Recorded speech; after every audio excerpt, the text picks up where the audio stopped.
आपके हैबिट्स कौन से थे जो आपने डेवलप करते जब आप अपनी कंपनी को खड़ा कर रहे थे? कौन से हैबिट्स, अगर 5 या 6?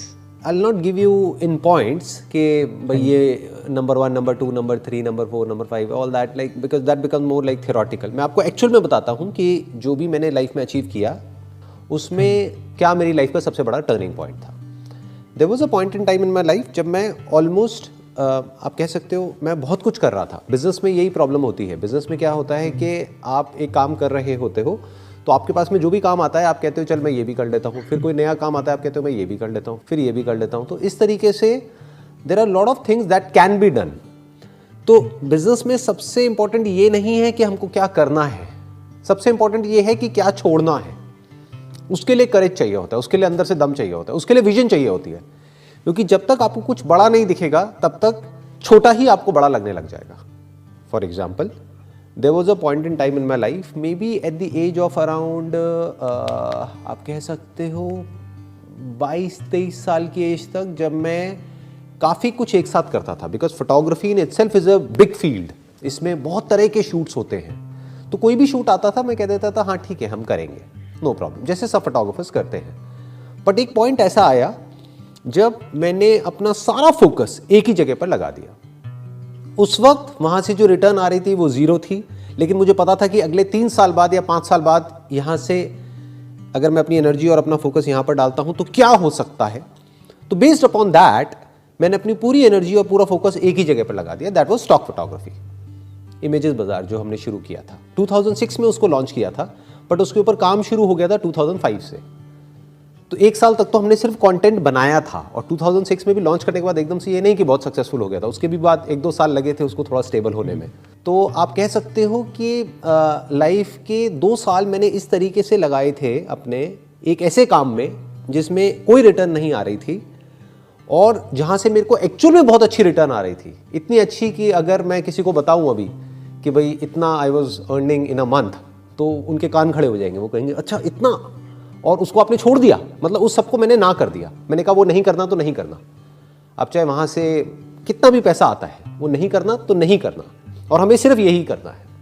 Clients also got kind of surprised. वो कहते हैं कि यार हम आपको इतना पैसा दे रहे हैं, आप कर क्यों नहीं रहे हो, what is a problem with you. हमने कहा हम कस्टमाइज शूट नहीं करेंगे तो नहीं करेंगे, अब हम स्टॉक बिल्ड करेंगे.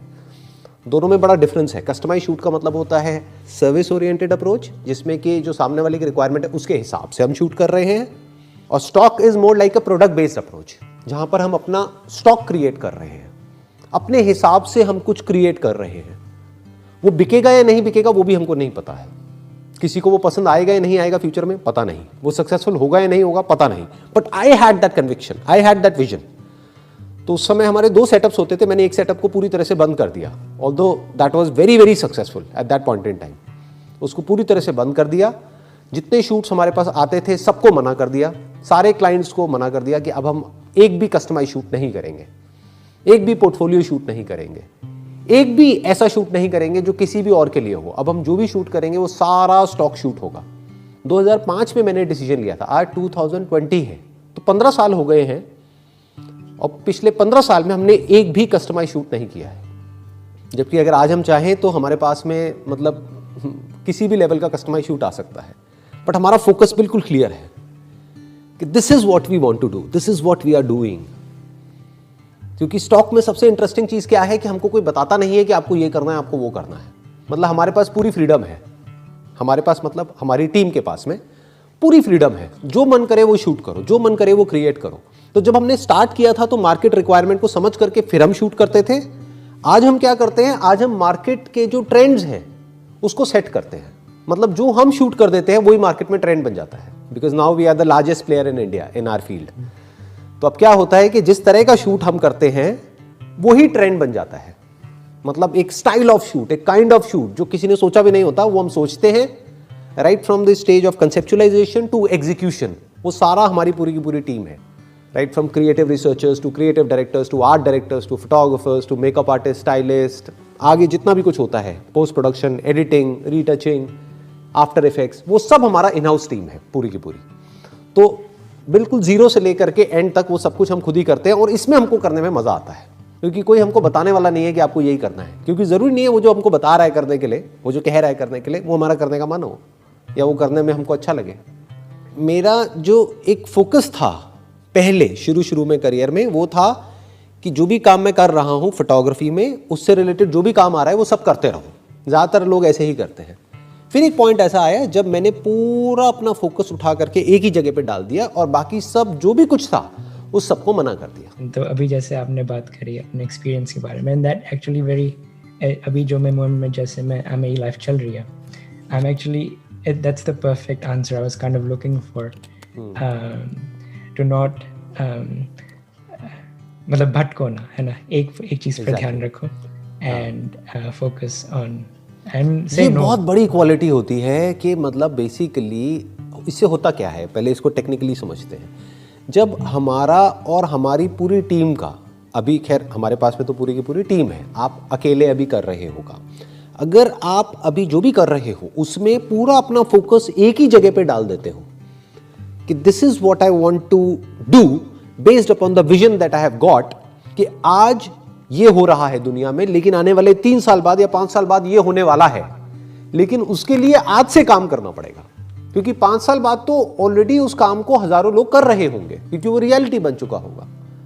लेकिन अगर आज आपने शुरू कर दिया तो उस टाइम पे आप मार्केट लीडर होगे, सबसे आगे होगे, लीड कर रहे होगे, क्योंकि आप ऑलरेडी एक्सपर्ट बन चुके होगे। आप ये भी कह सकते हो कि आप 5 साल आगे होगे बाकी सबसे, यानी 5 साल बाद जो दुनिया में सब करने वाले हैं, कोई ऐसा काम, कोई ऐसा बिजनेस, कोई ऐसा आइडिया जिस पे हजारों लाखों लोग काम करने वाले हैं, उस पे आप आज काम करना शुरू कर दो, ताकि 5 साल बाद जब पूरी दुनिया उस डायरेक्शन में भागेगी तब आप ऑलरेडी उस फील्ड के एक्सपर्ट बन चुके होंगे। अगर मैं चाहता हूँ ऑलराउंडर बनने के लिए, अगर मैं चाहता हूँ कि लाइफ में मैं सब कुछ कर पाऊँ, उसके लिए मुझे क्या करना है? जैसे मेरे मन में है मैं कुछ पढ़ाई कर लूँ, अभी उसके साथ फोटोग्राफी कर लूँ, एक्टिंग भी कर लूँ, और मैं चाहता हूँ कि न्यूज़पेपर में आर्टिकल भी लिखूँ और लोगों के लिए इंस्पिरेशन भी बनूँ। ओल्ड एज हाउस जो होता है वो उनके लिए भी कुछ करना, तो वो सब चीज़ मैं कैसे मैनेज कर सकूँ? क्योंकि मेरे अंदर मुझे लगता है कि हाँ मैं ये चीज़ कर पाऊँगा, पर ये नहीं पता मैं कैसे कर पाऊँ। हम कहते हैं कि हम 10 काम एक साथ नहीं कर सकते, चलो समझ आता है। मतलब क्या कि हम एक ही काम करें और उसमें पहले परफेक्ट हो जाए तब दूसरे काम को करें, ऐसे ही हमारा माइंड सोचेगा। बट यहां पर भी एक फ्लॉ है। फ्लॉ क्या है? आप एक ही काम क्या 24 घंटे कर सकते हो? Whatever that skill is that you are trying to master, उसको 24 घंटे नहीं कर सकते, ब्रेक चाहिए ना।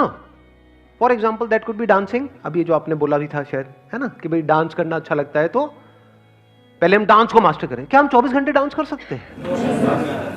24 घंटे भी हटाओ, चलो दिन में 12 घंटे नॉन स्टॉप डांस कर सकते हैं। चलो मैं कहता हूं कोई कर भी सकता है, पागल हो गया है वो होते हैं, बड़े बड़े पागल होते हैं, लेकिन क्या वो अच्छा है उसके लिए? क्रिएटिविटी कैसे कहते हैं? क्रिएटिविटी के लिए अब ये वही समझ सकता है जो एक्चुअल में क्रिएटिव हो। क्रिएटिविटी नीड स्पेस, बाहर भी और अंदर भी स्पेस होना चाहिए, वहां पर कुछ क्रिएटिविटी पैदा होती है। जो पहले से ही भरा पड़ा है वहां पे दिमाग नहीं काम करता है,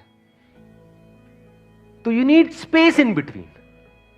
कुछ देर किया जब तक अंदर से आ रहा है, फिर किया, फिर ब्रेक दे दिया, फिर किया, फिर ब्रेक दे दिया। फिर ऐसा भी टाइम आता है जब कुछ दिन तक आप करते रहे, फिर उसके बाद में एक रूटीन बन गया, वो बोरिंग हो गया, फिर कुछ दिनों का ब्रेक देना होता है।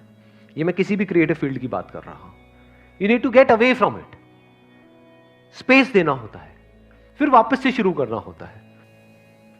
तो अब क्या करना चाहिए?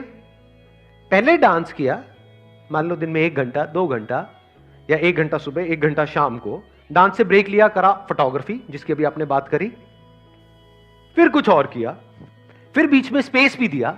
जैसे मैंने कहा कुछ भी क्रिएटिव करने के लिए स्पेस चाहिए, तो दिन में कुछ देर ऐसी भी है जब कुछ नहीं किया। तो क्या ये हो सकता है? नहीं हो सकता? हो सकता है। अब इसमें लाइफ में सब कुछ फिट हो सकता है, और ऐसा बंदा ही लाइफ को एक्चुअल में ढंग से जी सकता है। ये क्वेश्चन ये नहीं है कि हम ऑलराउंडर कैसे बने, ये क्वेश्चन ये है कि लाइफ में हम हर एक चीज को, हर एस्पेक्ट को बैलेंस कैसे करें। How to live a balance life, जिसमें हम आइदर और में ना चलें। ये ना हो कि करियर है तो सिर्फ करियर है और रिलेशनशिप गई तेल लेने, और अगर रिलेशनशिप में पड़ गए तो काम गया तेल लेने, देवदास बन करके घूम रहे हैं। ऐसे नहीं होता ज्यादातर लोगों के साथ में, एक्सट्रीम में चले जाते हैं। Extreme of everything is bad, और एक्सट्रीम में करने से आप उस चीज में बेटर नहीं होते हो। फॉर एग्जाम्पल, आपको बॉडी बनानी है, तो क्या एक्सट्रीम में अगर आप जिम करोगे तो क्या बॉडी बन जाएगी?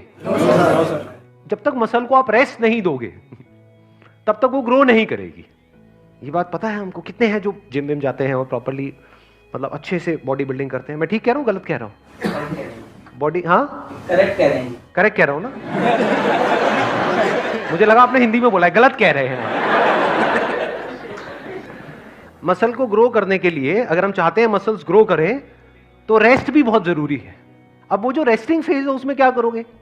पड़े रहोगे गुमसांड की तरह, जैसे एक भैंस पड़ी रहती है सड़क के ऊपर, बैठी हुई है, जुगाली कर रही है धीरे धीरे। क्या करोगे उस टाइम पे? उस टाइम पे कुछ और कर लो, कुछ ऐसा करो जिसकी वजह से मसल टियर ना हो। Make sense?